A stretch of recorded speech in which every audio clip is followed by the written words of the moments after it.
जब पुराना हो जाता है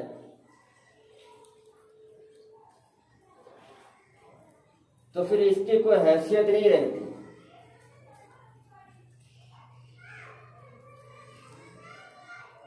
बाज़ मरतबा इसको तवी, जो रोटी बनाते हैं तवे के साफ करने में वही इस्तेमाल करते हैं, और बाज़ मरतबा कपड़े को हम घरों में पोता लगाने में भी इस्तेमाल करते हैं, और कभी हम दरवाजे पर भी रख देते हैं कि बारिश का पानी की वजह से कीचड़ हो जाता है, पैरों की सफाई के लिए।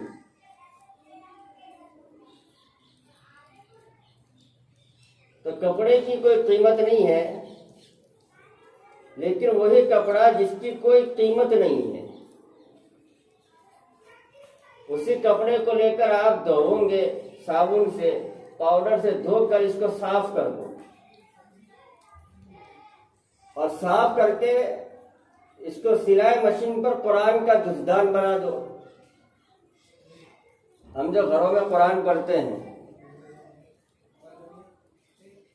बहुत सी औरतें हैं जिनको अल्लाह ताला ने ये तौफीक दी है, वो घरों में कुरान पढ़ती है।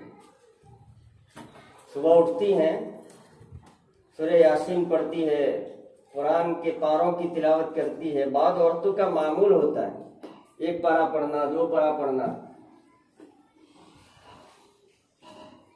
और बहुत सी औरतें तो ऐसी हैं जो तहज्जुद में उठ जाती है, अल्लाह के सामने रोती है।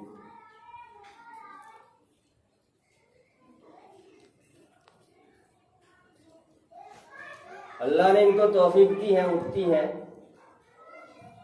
और बहुत सी बदकिस्मत ऐसी औरतें होती हैं जो सुबह 9-9 बजे तक सोते रहते हैं, घरों में सोते हैं, रात को 10-11 बजे या तो टीवी के पर्दों पर होती हैं, या घरों में आजकल तो मोबाइल का जमाना है, मोबाइल लेके बैठ जाते हैं। बाप कौन, माँ कौन, बेटी कौन, बेटा कौन, माँ बाप क्या, औलाद क्या, सब जमा होकर ड्रामे देखते हैं।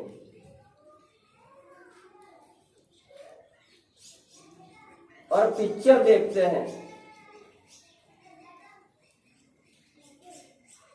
और न जाने क्या क्या देखते हैं। रात की तन्हाइयों में अल्लाह ही जानते हैं। ये दज्जाल का जमाना है। यहाँ इस वक्त दज्जाल अपनी शैतानियत में इस कदर कामयाब हो गया है कि इसने छोटे छोटे बच्चों की आंखों को गंदा कर दिया। जिसने घर में पर्दे में रहने वाली माँ बेटियों की आंखों को इस कदर बेहया बना दिया कि इनको इस बात का एहसास नहीं है कि हमारा फजर का वक्त ये सुहाना मोबाइल के देखने का है, या रात का अंधेरा कि जिसमें अल्लाह को याद करने का है।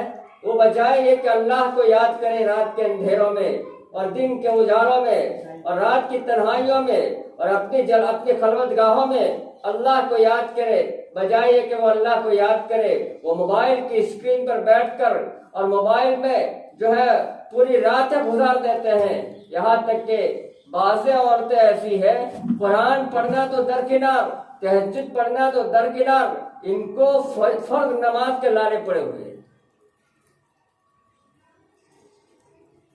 फर्ज नमाजें इनकी जिंदगियों में नहीं है। हालांकि इस वक्त तक कोरोना चल रहा है, एक बहुत बड़ी बीमारी चल रही है और लाखों इंसान मर गए इस बीमारी में, लाखों इंसान, और लाखों इंसान इस बीमारी की जद में है।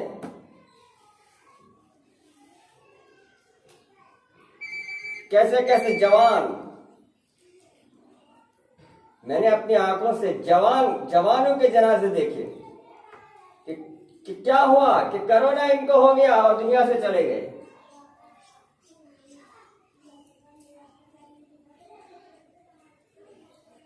दुनिया में मुख्तलिफ बीमारियां फैली हुई है और दुनिया में हालात साजगार नहीं है। ईमान वालों पर जबरदस्त हालात है।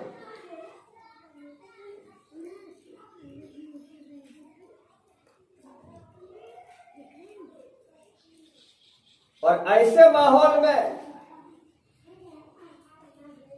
अल्लाह को ज्यादा याद करने की जरूरत है।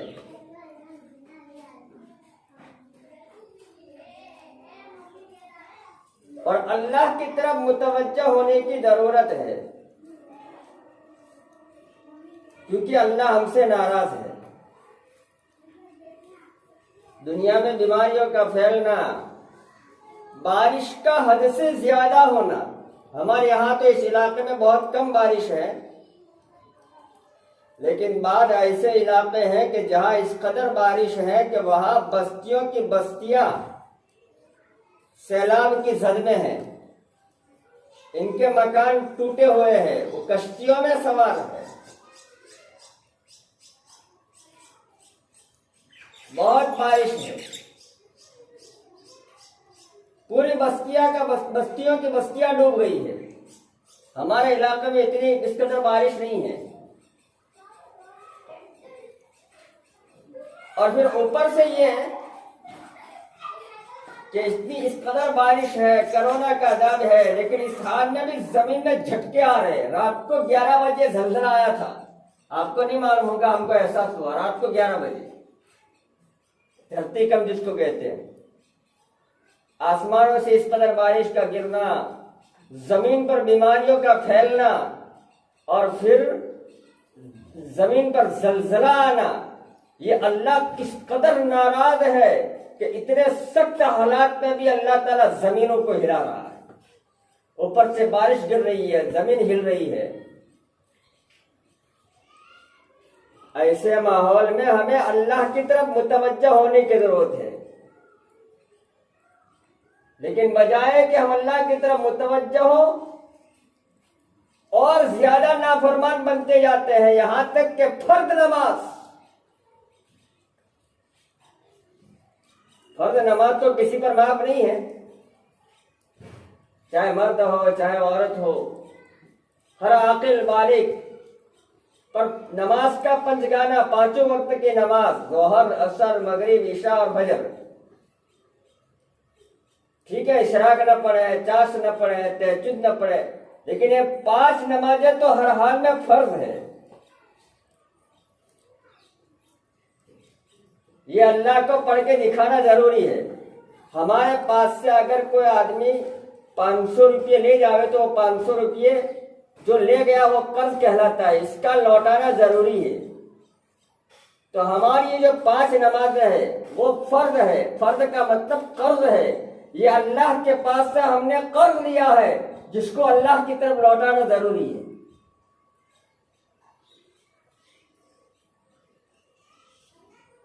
हाँ, लेकिन हाल हमारा यह है सोसाइटी का, 9 बजे औरतें घरों में सोई हुई है, फजर क्या पढ़ते होगी? उम्मत की बात, खुशकिस्मत बंदियां, अल्लाह की सारी बंदियां, और रातों के अंधेरों में उठकर रोती है, और उनके रोने पर अल्लाह रहमतों के फैसले करते हैं। और बाद मकान ऐसे हैं कि इन घरों पे अल्लाह की ऐसी नहुसत टपकती है कि इनको तहज्जुद तो दरकिनार, फजर की फर्ज नमाज पढ़ना इनके लिए मुश्किल है। अल्लाह के सामने रो। ये शानदार ऊंचे बंगलों में रहकर अल्लाह को मत भूलो।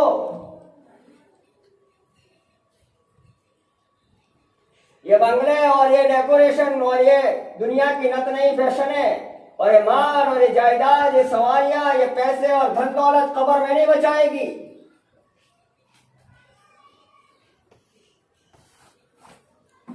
कब्र में हमारा शोहर बचाने नहीं आएगा। कब्र में हमारी करोड़ों रुपए कमाने वाली औलाद बचाने नहीं आएगी।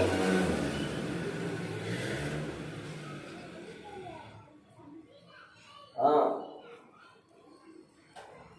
उस वक्त तो काम आएगा जो हमने अल्लाह की बंदगी की है, जो अल्लाह की इताअत की है, जो कुरान पढ़ा, जो नमाज़ें पढ़ी, जो अल्लाह का जिक्र किया, जो अल्लाह को याद किया।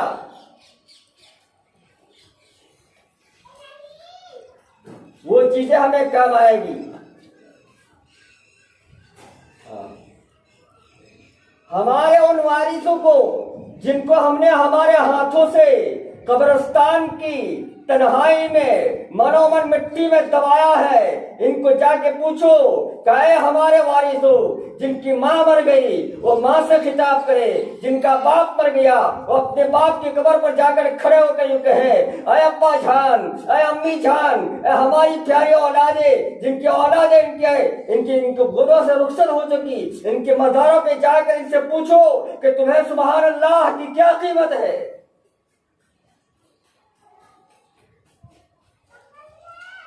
आज सुभान अल्लाह पढ़ना मुश्किल है, आज ज़बानों पर अल्हम्दुलिल्लाह का पढ़ना मुश्किल है। पिक्चर के गाने याद होंगे, फिल्म के गाने याद होंगे, कवालियां याद होगी, और ज़बान में कभी अल्लाह के जिक्र नहीं आएगा। ये ज़बान खुश्क हो गई, अल्लाह के जिक्र से वैरान हो गई। ये दिल, जिस दिल को अल्लाह ने अपने लिए बनाया था और जिस दिल में अल्लाह को बसाने के लिए अल्लाह ने बनाया था, वो दिल आज वैरान हो गया। ये आंखें अल्लाह ने दी थी, जिन आंखों की चमक से, उसकी रोशनी से अल्लाह के कुरान को देखती और अल्लाह के कुरान को हाथों में उठाती और अल्लाह के कुरान में लिखी हुई आयतों पर नजर डालती और अपनी जबान से कुरान की तिलावत करती। लेकिन ये आंखें खुश्क हो गई। ये आंखें तो रोने के लिए थी, अल्लाह के सामने तन्हाई में आंसू बहाने के लिए थी।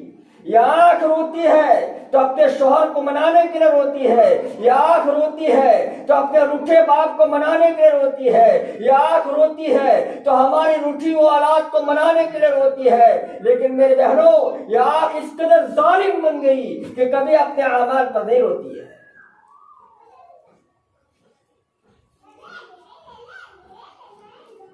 जिंदगियों से एहसास खत्म हो गए।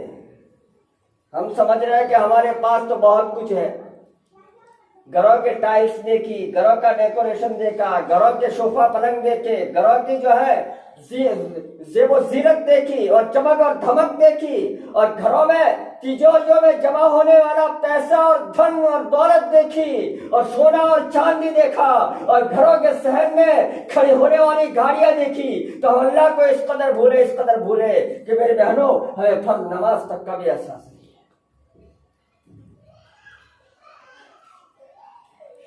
हालांकि फर्ज नमाज का छोड़ना, समझ लो घर का सारा सामान का लूट जाने के बराबर है, इससे भी ज्यादा है। किसी घर का सब सामान लूट जावे, चोर डाकू लूट के ले जावे, घर में कुछ न रहे, तो किस कदर एहसास होता है, अफसोस होता है और हसरत होती है। ऐसी हसरत इससे ज्यादा नमाज के छूटने पर होनी चाहिए, लेकिन हमें कोई परवाह नहीं। हमारी औलाद भी नाफरमानी, हमारी औलाद भी बेनमाजी, घर का शोहर भी बेनमाजी, और हम घर में रहने वाले सारे मस्तूरात भी बेनमाजी। फिर अल्लाह कोरोना न भेजे तो क्या करें? इस कदर बीमारी के फैलने के बावजूद भी आज उम्मत में एहसास नहीं है। अभी मैं तकरीर कर रहा हूं, तकरीर सुन के एहसास होगा थोड़ी देर, लेकिन जैसे 10 मिनट गुजरा, 5 मिनट गुजरा, फिर अंदर ताला लग जाता है, फिर वही बदमाशियां, वही गफलत।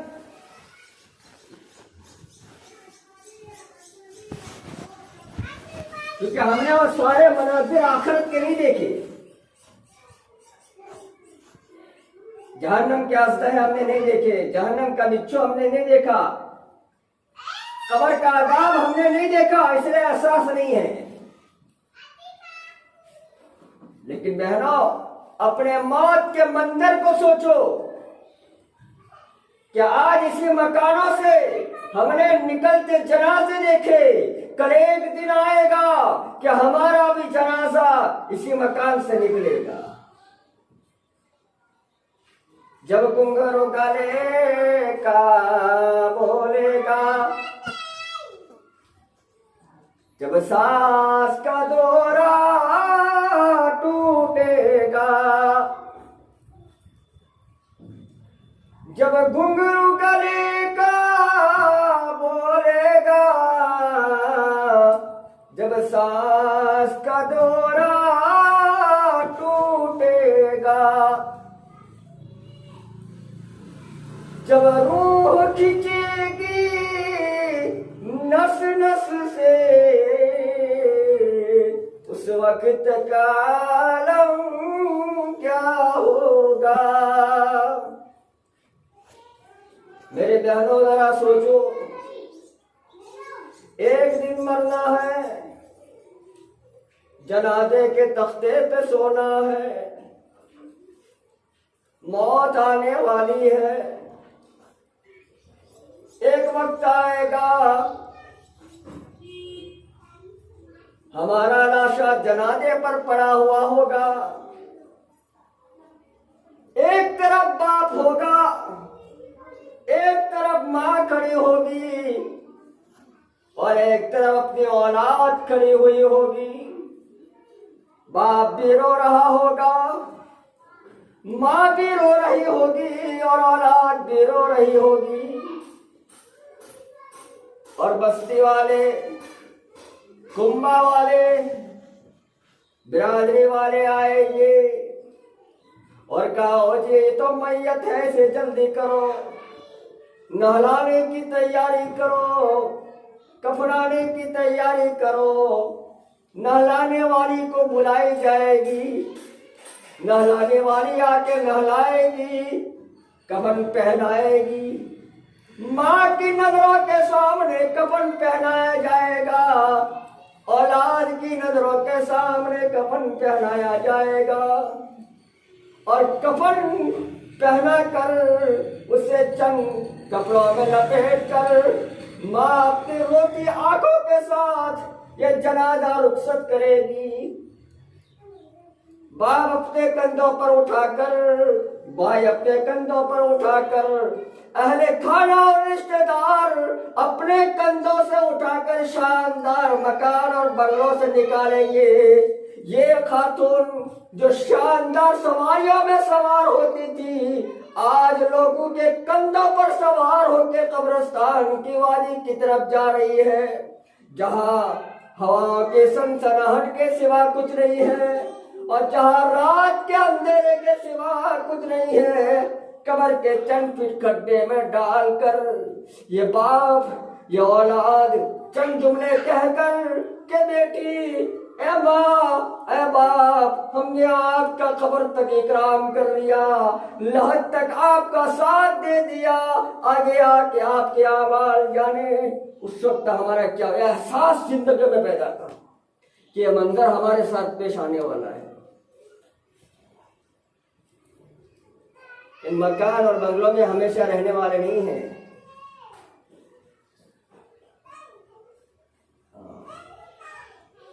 हमारी मंजिल तो आखिरत की है, हमारी मंजिल तो खबर है। ये मकान और ये बंगले, जिन बंगलों में रहकर हम अल्लाह की नाफरमानी कर रहे हैं, ये बंगले हमेशा रहने की जगह नहीं है।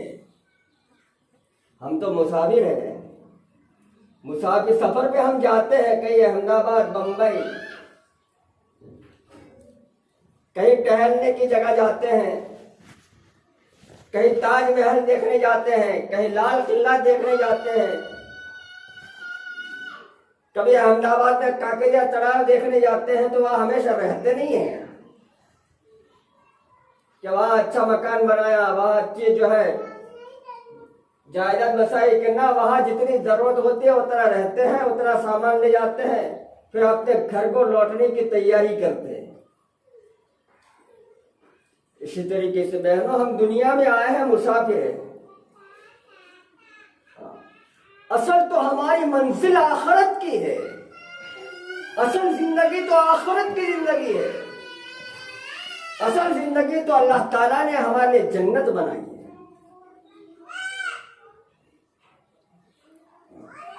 इसलिए एक अहले दिल ने यह बात कही, एक दिल वाले ने यह बात कही कि दुनिया के आए मुसाफिर, मंजिल तेरी कब्र है और तय कर रहा है जो तू दिन का ये सफर है, हमारा ये 2 दिन का सफर है। इसलिए मेरे बहनों, अल्लाह ने हमें उसकी तैयारी के लिए भेजा है। नहीं ये कि सिर्फ अच्छे कपड़े पहनना, अच्छे मकान बनाना, अच्छे खाने खाना और फिर मर जाना, यह मकसद नहीं है।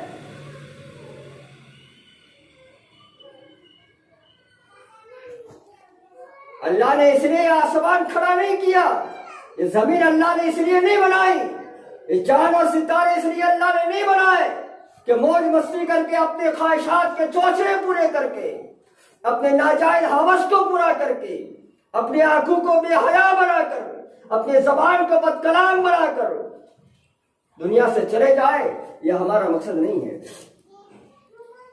अल्लाह कुरान में फरमाते हैं, इन्ना फी खल्क़िस समावाति वल अर्ज़ वख्तिलाफिल लैलि वन नहार लआयातिल लिउलिल अलबाब। कुरान करीम में अल्लाह फरमाते हैं कि हमने आसमान और जमीन की बनावट में, उसकी तख्लीक में, लैल व नहार की गर्दिश में, शब रोज के बनाने में निशानियां रखी है। किसके लिए? अहले दानिश के लिए, अहले अक्ल के लिए, अक्लमंद लोगों के लिए। फिर अल्लाह के ये फरमाते हैं, वो अक्लमंद कौन है? हम तो अक्लमंद किसको समझते हैं? अक्लमंद उसको समझते हैं कि जिसके पास बहुत पैसा हो। इसलिए आप देखेंगे जिसके पास जितना पैसा होगा वो समाज का सेठिया होगा। इसको या तो सरपंच बनाएंगे या समाज का जो है प्रमुख बनाएंगे, समाज का चौधरी बनाएंगे, क्योंकि इसके पास पैसा है। पैसे वालों को हम ज्यादा अहमियत देते, हालांकि पैसे वालों को ज्यादा अहमियत देना ये जो कयामत की निशानी है, कयामत की निशानी है। इसलिए अल्लाह के नबी ने फरमाया, सयाती अलन नास ज़मानुन हिममुहुम बुतूनुहुम शरफहुम दीनारुन व दिरहम व क़िबलतुहुम निसाउहुम। हुजूर ने फरमाया, अनकरीब एक जमाना आएगा कि जिस जमाने में इंसानियत का मकसद उसका पेट हो जाएगा।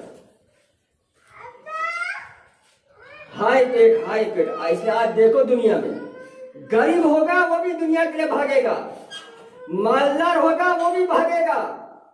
दुनिया में औरतें भी दुनिया के पीछे भागती हैं और दुनिया के मर्द भी दुनिया के पीछे भागते हैं। यहां तक के बूढ़ा बाप भी न बारिश देखता, न मौसम सर्द देखता, न गर्मी देखता। इतनी मेहनत क्यों कमाते हो, क्यों मेहनत करते हो? हाय दुनिया, पेट पालना ये मकसद हर एक का हो जाएगा। इसलिए दुनिया का नुकसान ये इंसान को बर्दाश्त नहीं होता, और आखिरत का कितना ही नुकसान हो जाए हमें इसका एहसास नहीं होता। नमाज कभी छूटती है तो ऐसा होता है कि आज फजर की नमाज छूटी, क्या होगा, कब्र में क्या होगा, अल्लाह को क्या जवाब दूंगी। 50 की नोट गुम हो जाती है, या हाथों में पहनने वाली अंगूठी कभी गुम हो जाती है, या नाक की नथनी गुम हो जाती है, या कान की बाली गुम हो जाती है, तो इसका तो एहसास होता है, पेशानी पर बल पड़ जाते हैं, पूरे दिन इसका अफसोस रहता है और कलक रहता है। लेकिन नमाज अगर छूट जाती है तो इसका अफसोस नहीं होता, इसका अफसोस नहीं होता, क्योंकि हमें इसकी आजमत नहीं है, क्योंकि हमने इसके लिए कोई कुर्बानी और मेहनत नहीं की है।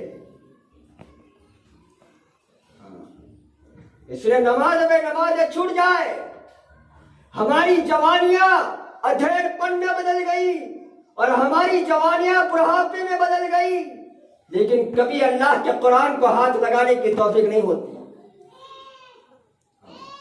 तो अल्लाह ताला क्या फरमाते हैं? अल्लाह कहते हैं ये आसमान और जमीन की बनावट में, रात और दिन के बनाने में निशानियां हैं। किसके लिए? अहले दानिश के लिए, अहले अक्ल के लिए, जी हुनर लोगों के लिए, समझदार लोगों के लिए। वो समझदार कौन है? अल्लाह ताला आगे फरमाते हैं, अल्लज़ीना यज़कुरून अल्लाह जो अल्लाह को याद करते हैं, जो अल्लाह का जिक्र करते हैं, क़ियामन व क़ुऊदन व अला जुनूबिहिम व यतफक्करून फी ख़ल्क़िस समावाति वल अर्ज़ रब्बना मा ख़लक़्त हाज़ा बातिलन सुब्हानक फ़क़िना अज़ाबन नार। अल्लाह कुरान में फरमाते हैं, जमीन और आसमान की बनावट में और रात और दिन की गर्दिश में अहले दानिश के लिए निशानियां हैं, अहले अकल के लिए निशानियां हैं। और अहले अकल वो है जो अल्लाह को याद करते हैं, खड़े भी बैठे भी और अपनी ख्वाबगाहों में भी लेटे लेटे भी अल्लाह को याद करते हैं। हर हाल में अल्लाह को याद करते हैं। हमें तो हर हाल तो दरकिनार, हाल में भी अल्लाह याद नहीं आता। जैसे अभी हाल चल रहा है, कोरोना का हाल चल रहा है, जबरदस्त बीमारी चल रही है, जिसने जवान औरतों को खींच लिया कब्र की कोठरी में, जिसने जवान मर्दों को कब्र की कोठरी में खींच लिया, और जिसने बड़े बूढ़ों को कब्र की कोठरी में खींच लिया, और लाखों इंसानियत मौत के घाट उतर गई। लेकिन कोरोना के हाल में भी अल्लाह याद नहीं आते, अल्लाह याद नहीं आते।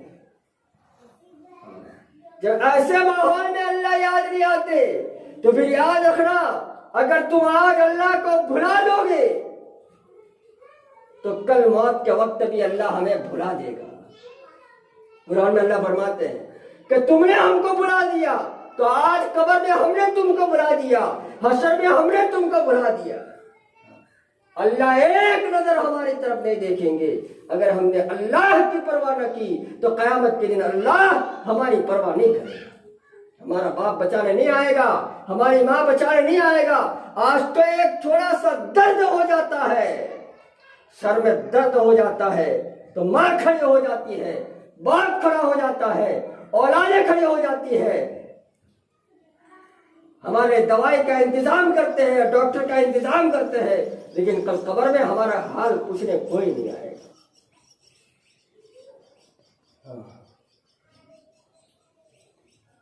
हमें खुद अपनी तैयारी करनी है। इसलिए अल्लाह ने यह मौका दिया है। इसलिए मेरे बहनों, आज की मजलिस में नियत